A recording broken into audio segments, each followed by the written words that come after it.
Checkmate Chapter 39. It was Christmas Eve in early 2000. I was lonely, thought of every other person out there with family.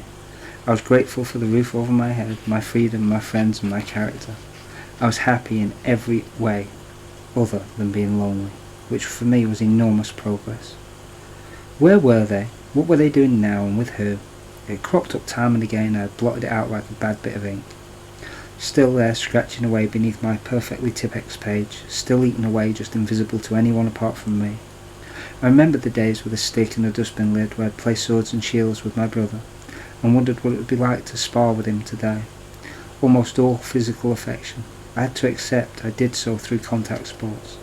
Never able to admit it felt like caring to have a friend run into me at 100 miles an hour and knocking the wind out of me in rugby or karate. With my friend Nigel, swords and shields with Jonathan. I found his email address and I mailed him.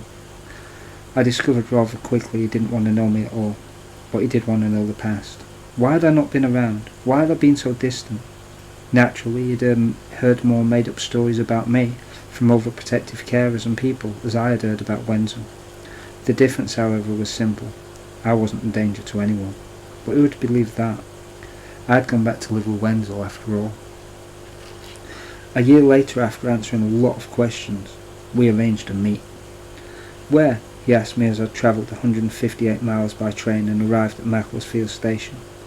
A lot changed. Cars weren't on bricks and people coming and going had left bags further away from themselves than I remember them doing as a child. There was only one place that seemed suitable enough to meet my brother after all these years apart. Besides, it was also the only other place I knew by heart where I could check the entire area before he got there, in case there was family I really didn't want to bump into. Mum's grave, I said. He was there inside 40 minutes. I'd knelt next to Mum. Long time, Princess. I did it, I said in my leather jacket, black jeans and cotton shirt was also black. I got everything. I gave it to them. We're back together. Love you, Mum. I held a tear. Can't promise how this'll go, but I can promise I tried. I've done all I can. Rest well, Mum. I heard a car pull up above me. I knew he'd be 10 minutes. He'd done the same as I had. He'd checked the area first to make sure I wasn't with other family members we didn't want around. We were both trying to trust each other, trying to become the family we both knew and felt we both were. Yet we were also Mac lads who grew up with Mac rules. I was alone and so was he. A tall man approached me as I knelt down. He had vaguely ginger hair, wider shoulders and was very tall. He'd later tell me he expected me to stand up and be taller than him. He'd got our uncle's height and was wearing ripped blue jeans, a dirty t-shirt and an unkempt beard. I didn't care. He was a grafter, a survivor, and most of all he was my brother. I stood up and I hugged him. It was brief. Neither of us knew what to do. We'd never been shown. Good to finally meet you, bro, he said, his northern accent much thicker than mine. Long time, man, long time, I said. If I'd have called him bro then I'd have fallen apart. You checked the area, didn't you? I asked. Yeah, he laughed, looking around. I'm alone, I said. Me too, man. Me too, he said. I took a look back at Mum and walked off in the direction of the car with my brother, who I'm still in touch with to this day. I'd forgotten all about it as not been arrested in ages, but the police requested I attend the station to pick up a phone they'd taken from me when MJ accused me of calling her. Of course, the phone was clean. I had a couple of months until the injunction was up. In that time I had 2 calls from the police asking where I was. Both times I was in college and they didn't even bother picking me up. They asked to speak to someone who could verify that. I put Phil on the phone and they left me alone. There's no letter when your injunction ends. You don't get a gold key that says you're free from her harassment, or a call to say that if she makes any more accusations they won't just pick you up. They'll actually have to ask to prove it first. There's none of that, and so the fear stays with you for a while, even though you know they can't just take you. I was in a much better place, but I was still waking up if mail came through the letterbox. I was still by the door as it hit the floor, in case it was someone coming through it, and I was still envisioning it being 2 police officers with some ludicrous accusation. However, getting my phone back helped. It was somehow like someone had said, "Here's your phone, sorry mate, our error." Of course the apology never occurred. That's not in the style of the police. It's certainly not in the style of MJ. I actually made friends easily at college and became quite routine. I had a group of 8 regular friends that went out fortnightly. It was nice, just being myself. but routine things were beyond me. I could tell them how to get their own place from being homeless with no paperwork. I could tell them how to beat fears and phobias. I could explain what a debt relief order was and how to obtain it. However, it was no good when it came to Who'd You Like on Britain's Got Talent, or It's Awfully Wet Out Today, Isn't It? I didn't care, and I was no good at pretending to care. I didn't give a toss about mundane conversation. I wanted to know about people, their loves, their hates, their fears and successes. I didn't give a damn about whether we liked hot or cold weather. With Angela's help, I'd become much more confident in my abilities, yet I still didn't know who I was, what music I liked, or felt stable enough to set my home up as a home, and why was I training? It made me feel better, but it wasn't leading to a fight, so what was the point? I let the art therapy or self-work, as I'd started calling it, slack, and I'd stopped meditating. Before I knew it, I was taking late night parties home with me, just a small bottle of Baileys of a night. Then within weeks I was getting hungover, going for a run and picking up more alcohol on the way home. I'd just survived. I'd won at everything else, so who cared? What does it change? One night I fell off a PC chair and cracked a rib because I drank tequila too fast straight. I called Malona, who was in Florida whilst I was busing the UK, to ask where I lived. Then passed the phone around to the people on the bus. Apparently they thought I was hilarious. The more people thought I was funnier, the more I drank. The more people said how much of a laugh I was when I'd had a drink, the more I drank. It numbed the pain and I believe it made me more likeable. It didn't. It wasn't long before that circle of friends turned into two. One was Malona, and the other was Tim. Malona had seen me through everything from the start of MJ's charade, and Tim I'd met at college. He'd seen a few of my adventures and watched me go from a confident, caring individual to a drunk inside 6 months. He called me nightly trying to get me to stop drinking. I told him to fuck off. What does he know? He'd still call and always would, as would Malona. I wanted to leave this place, and drink allowed me to temporarily do that. It also left me depressed and wanting more. Malona and Tim tried everything, tried to discuss everything that might be a trigger or a reason for my drinking. Then one night they both called me inside the space of an hour with a very similar message. I'm sorry, I can't want you to do this to yourself, Amo. I'm off. Call me when you've been sober for a while. I laughed. Yeah, I'm funny, mate. Fuck off then. I hung up on both of them as I sat cross-legged on the floor surrounded by cans of Carlsberg. I watched Steven Seagal films back to back and finished my drinks. The following night I did the same. Only this time nobody called me. I got halfway through a crate of 24 on the third night when I paused the DVD and looked at my reflection in the heater on the wall next to my TV. What are you doing to yourself, lad? It was Alan's voice, but it was my words. I punched the heater. I punched my reflection. Fuck off. I dented my storage heater. My hand hurt. Want to fight? Fight me! I laughed at my own joke as I made mouth-moving shapes with my thumb and finger using my hand as a puppet. I was losing it and I knew it. I jabbed the reflection, then just loaded on it. I was sweating by the time I finished unloading. My heater was damaged, and both my hands hurt, but I wasn't quite done. Idiot! I shouted, picking up what was left of the crate, half staggering to the bathroom. I threw the lot into the bathtub one at a time by jumping up high and slamming it down into the bath. I'm not you! I screamed, remembering my mother's drinking and how much it hurt me. I hate you! I said to her. Who are you? I said to me. I didn't know who I was. I sat on the floor with empty cans around me in the dark. The next day I went for a run and brought a bottle of Baileys home. I called Tim and he didn't answer. I called Malona and she didn't answer. I opened the Baileys and smelt it. No, no more, I said as I tipped the lot down the sink without taking a mouthful. I don't drink, I told myself. I was 3 weeks sober before Malona would talk to me. She spent the next year drilling me about self-worth. She helped me get my music sorted out so I knew what I liked. We went through genre after genre, song after song, and redesigned my flat so I knew what to put in it. Still wasn't home, but it was livable and I liked it. I got a breakthrough with the council. I was offered my new flat. It was beautiful, I loved it. It had its own balcony, a little old lady used to live in it. I bought a cowboy hat on the town and I called Angela. Guess what? I said. What? She said, sounding excited. I've got keys. Yay, well done you. She was genuinely pleased. I'm walking through town in a cowboy hat, I said. We both laughed. I decorated and my circle of friends grew again. I just had my teeth to repair and I'd be fully functional.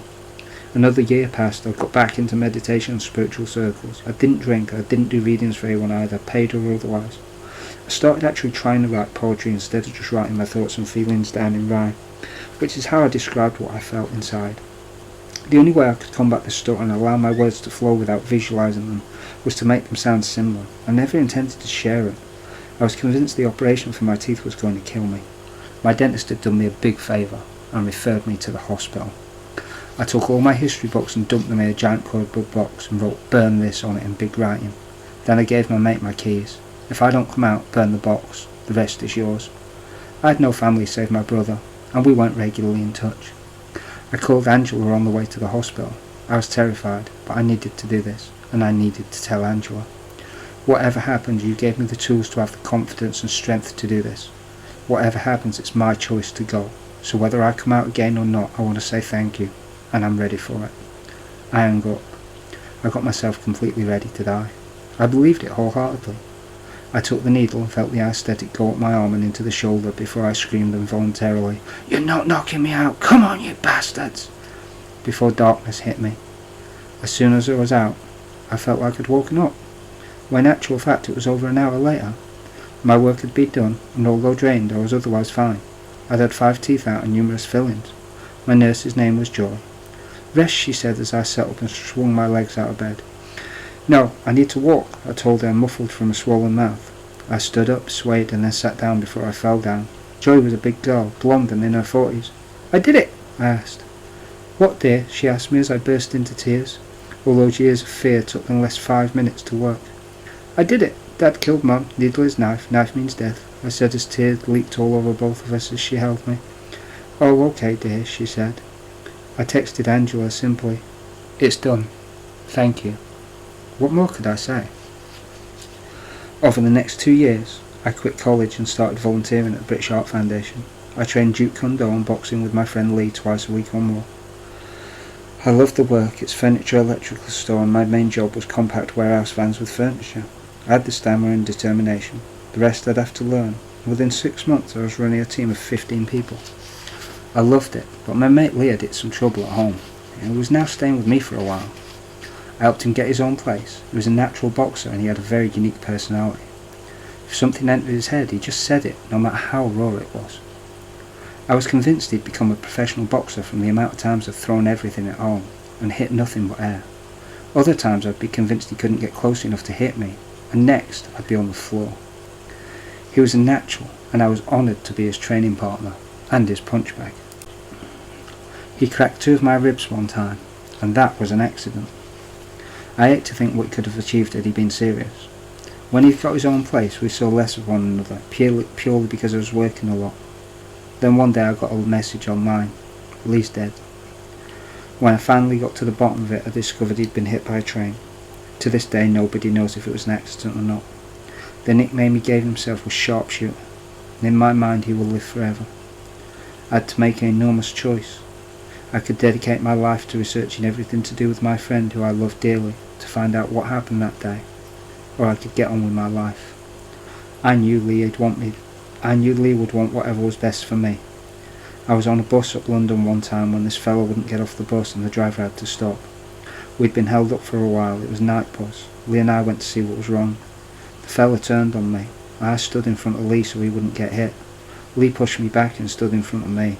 We continued this silliness several times until we both started laughing, at either one of us trying to protect the other. So I knew what Lee had want, but I also knew if anyone could find out, it was me. And didn't I owe him that? I couldn't take it. I threw myself into work. I knew the effects of murder and manslaughter. Maybe it was an accident, maybe it wasn't. Either way, Lee was dead, and you know what? Once you're dead, you're dead. Some things are easier left that way. This was one of them. I made the choice to get on with my life. I ran warehouses for the British Art Foundation furniture electrical stores in Bromley, Croydon, Old Kent Road, Mitcham and Camberley. I was finally fully functional. I had a good job which I earned and deserved, a nice home, great circle of friends, and a string of on-off relationships. Since Pam, I've pretty much given up on girls for anything serious. I had them over for company now and then, but otherwise I was happy being single. I never saw me settling down. Who wants that? I've been through enough already.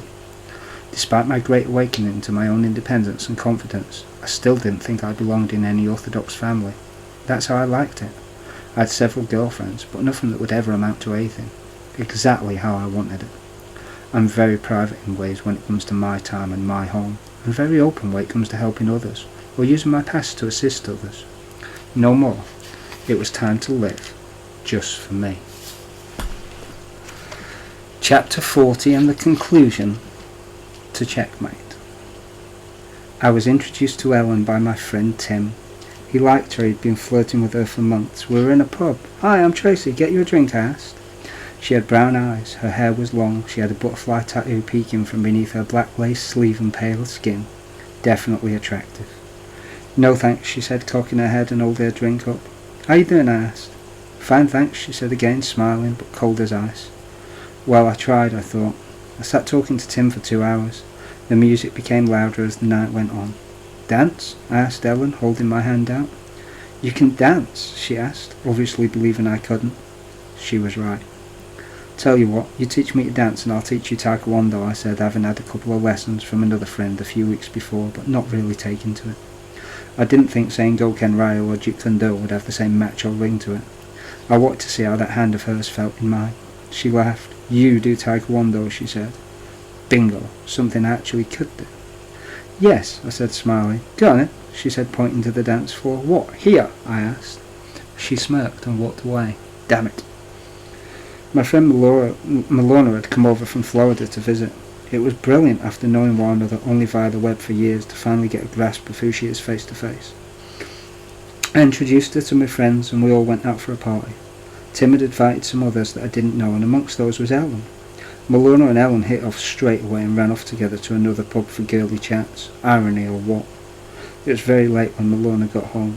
"Have fun?" I asked her, a little pissed off that she'd come over to see me and disappeared with someone I really didn't get along with, but still. She was staying with me because it made more sense than paying for a bed and breakfast, so I wasn't going to kick up a stink about it. "Yeah, Ellen's a good girl, you'll like her," she replied. "Ellen's a cold-hearted lass. Besides, Tim fancies her," I replied. "Colder?" Malona said. "She'd not accept a drink with you, anyway." Malona added as my eyebrows rose. Challenge accepted.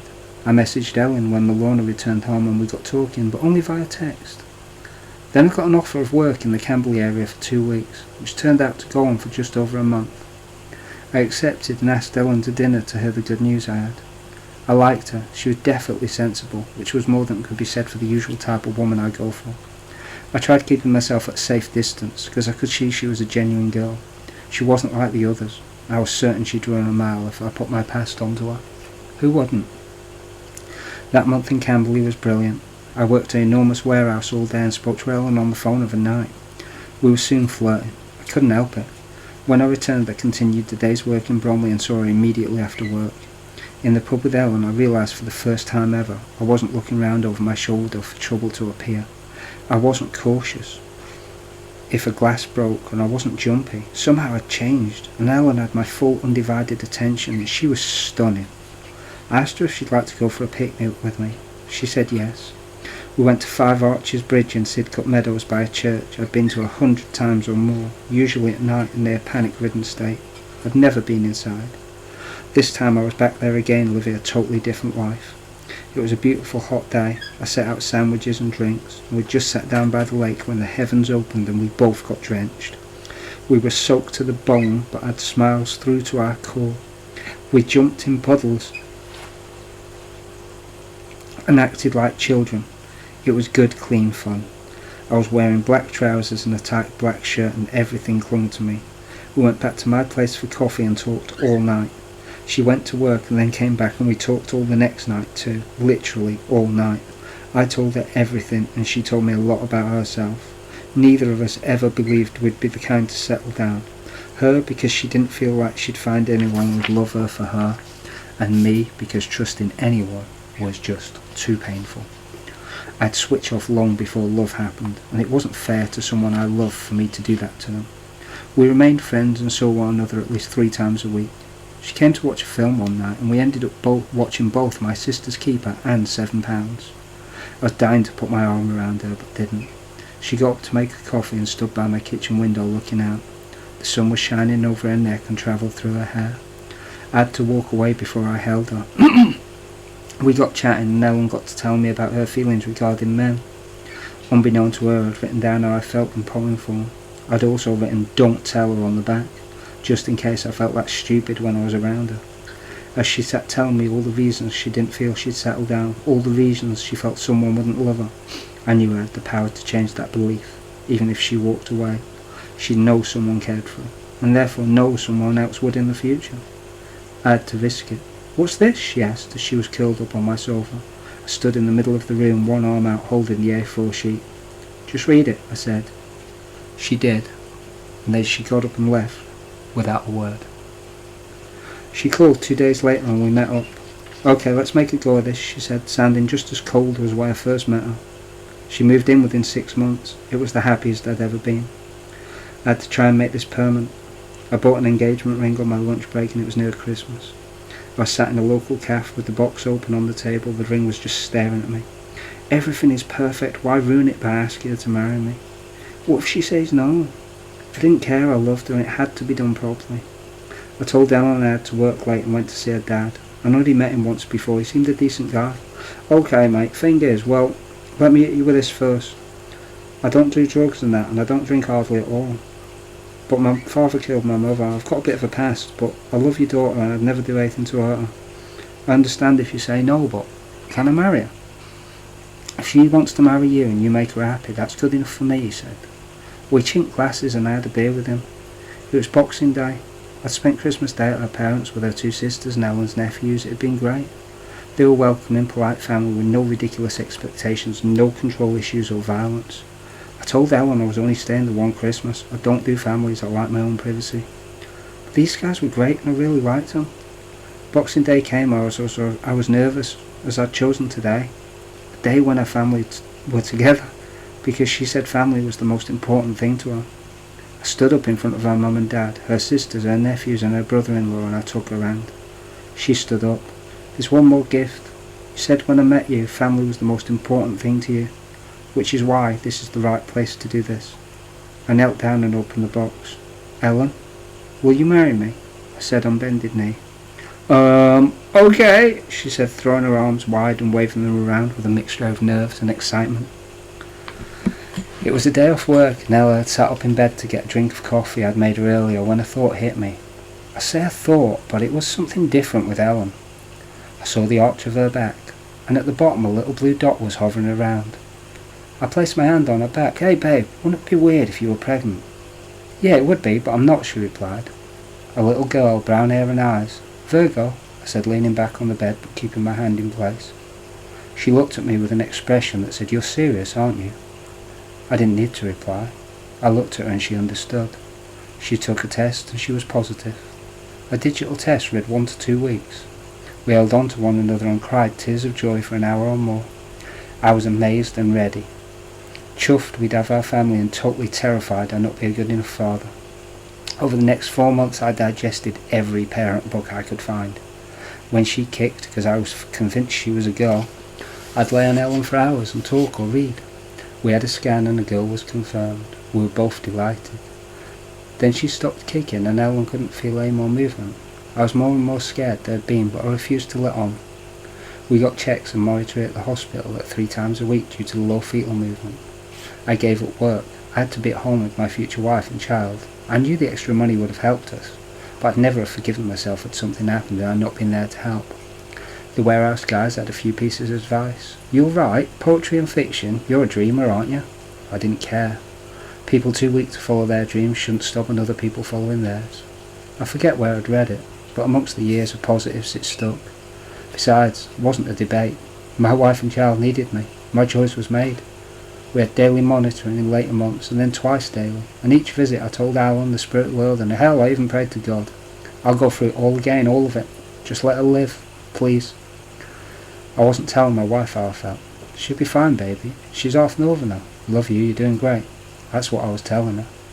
Then we saw a second specialist who examined the notes and told us her girl was healthy and we didn't know what to believe. But it was August, and a month before our wedding. The doctor said we didn't need to have more monitoring, just to wait for a happy birth. Malona flew from Florida, and I asked her to be my best man. How could she not be, after all she'd done? I was worried about her speech though. I wasn't bad with words. I'd spin that shit off the cuff and make it pretty and tell the truth. Malona though, she'd just tell the truth, and that worried me. "Well, Tracy's been through a world of shit. More than once I dragged him out of it, but hey, he's fine now." It wasn't going to put me in a good place with Ellen's family, which were good, decent people. Not like the people in mine and Malona's past. When we say there was a punch-up at every event we went to, we aren't saying it to sound egotistical. We're saying it because it's true. We learnt not to hide the facts, or someone else will use them against you. I need not have worried. I stood with Tim and Malona as the guests arrived. I could say none of my family were there, and that would have been an accurate statement, although it wouldn't strictly be true. You see, all of my family were there. My wife carrying my child, Tim, Malona and my friends. All the family I'd grown to love. I won't deny that truth. I turned from facing the altar and was faced with over 100 people I barely knew. My friends and a handful of Ellen's family I'd come to admire and respect, and then Ellen and her dad walked in, and two things happened simultaneously. Ellen took 4 steps towards me and I couldn't speak. She looked amazing. Long hair cascading and twirling down her back and shoulders, deep brown eyes flickered into mine, and beautiful white dress. As she got halfway down the aisle, I saw the briefest flash of black and white photograph go in my head. "Congratulations, lad," I heard, and it was gone. That photo was every snippet of my past, and the voice was Ellen, clear as a bell. I knew then things could only get better from here on in. Chapter 41. We were in what had become our flat, watching season 5 of Sons of Anarchy, when Ellen got off the floor to go to the loo. I'd quit smoking and I'd only been stopped for 2 days. I went to the kitchen and put the kettle on when Ellen returned. "I do believe my waters have just broken," she said, so calm and relaxed, as though it was the most natural thing in the world. "That's great, you okay?" I asked, grabbing the bags. We had them ready to go and was looking round for my spare smokes simultaneously. We stayed in hospital at night and she was induced in the morning. Ellen was amazing throughout the short 4-hour labour. She only had gas and air and held my hand at least 85% of it. Our midwife was a thin brunette lady who mostly felt comfortable leaving us to it.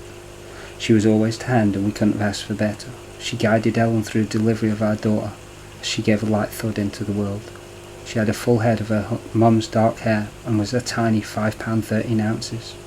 I cut the cord and she was placed on Ellen, and then I took her and sat with her. I was amazed. My beautiful little girl. We'd done it. A midwife came in and I didn't care. I couldn't hold on to it and I didn't want to. I burst into tears staring at the wonder of our precious child. We did it. I told Ellen. "Thank you," I said to the spirit side. "Oh," I heard the midwife say as she carried on about her business. I glanced at Helen and hoped my look conveyed it all. "Thank you. I am complete." She was born the 23rd of September 2013, 10 days after we were married, and she is bang on the Virgo Libra cusp, and she has her mother's beautiful eyes and my beautiful personality. I started writing this book just before my daughter was born. I'd received the Write Your Own Autobiography book as a gift from Ellen when we were joking about my past. I wrote it out by hand and later typed it up. It had taken me 7 years so far, and they've been the happiest 7 of my life. I'm a completely different person to the man I was 10 years ago. Aren't we all? Don't need to instill the positives and care into myself on a daily basis. I don't need to question whether I'm a good person or a good parent. I'm too busy loving and caring for our 2 amazing, happy and precious girls. Because our second was born on the 30th of January 2018 and weighed 7 pounds 6 ounces. She came into the world kicking and screaming through a fairly traumatic, although short labour of 4 hours. She has my hair, my looks and my personality, God help us all. Due to complications, she was handed immediately to me and I went straight into dad mode with cleaning and cuddling. I wouldn't recognise until later on just how like me she really is. She has my eyes, you know that? They're beautiful. She has my eyes. She's perfect, and my family is whole. 7 years to complete and a lifetime to discover. I can say with hand on heart knowing everything that I've come through, everything that I've experienced.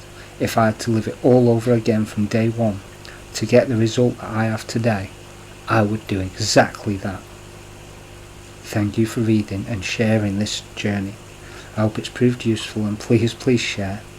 You never know when there's a person out there that can benefit from someone listening that little bit more. If I've learned anything, it is this.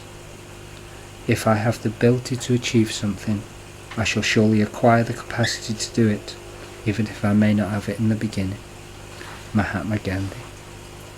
Or as it was given to me, if I have the ability to achieve something, I gain that ability even if I did not have that ability to begin with. The date today is the 6th of April 2023, when I'm finally putting the ending to Checkmate on this podcast. My eldest daughter is now 9 years old. My youngest has not long had their 5th birthday. And my youngest has my personality to a T. She is absolutely insane in the best possible way. And she has my eyes. And she is nothing like her mother. She is dirt straight and direct, and she will bounce straight from one wall to another like it's absolutely nothing. And my eldest has actually turned into having her mother's personality, so she looks like her mother and she acts like her mother. So we have one child that's a little bit politer and posher and more subtle with her mannerisms and how she does things. And then we have the younger one, which is more like me and couldn't give two shits and just does whatever she wants. And it's perfect. They are both absolutely awesome. And I'm still just as happy with Ellen today as I was all those years ago. You can achieve anything. I'm living proof, and all my teeth are now perfect. My name's Tracie Daily. Take care of yourselves and each other.